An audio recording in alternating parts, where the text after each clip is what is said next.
Omukulembeze w'eggwanga lino Yoweri Kaguta Museveni yasinkanye abamu ku bakulembeze b'abasuubuzi n'ayimiriza enkola ey'okuwooza omusolo emanyiddwa nga IFRIS ng'eno yali yaviirako abasuubuzi okugenda mu keediimo okumala ennaku 4. Pulezidenti abalagidde bagule amaduuka gaabwe n'abawa essuubi nga bw'agenda okusinkana abakungu mu by'omusolo obutasukka nnaku z'omwezi 24 omwezi guno asobole okulungamizibwa nga tannasalawo kyankomeredde. I can meet these people on the 24th.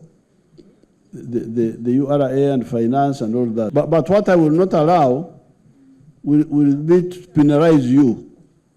This penalizing, I will stop them from that you didn't do this, so penalty. No, that one I will stop.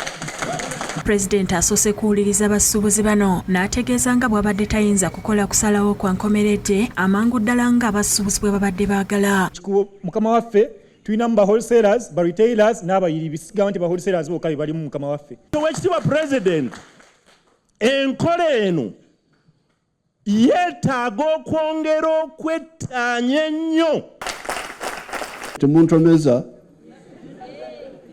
nti salirawo wano. Kansooke neekenenye and we meet, but you will not be penalized, and those who are penalizing and stopping your account, they should stop. Until we sort it out. Download the app on App Store or Google Play Store now. Vision Digital Experience, the future of media.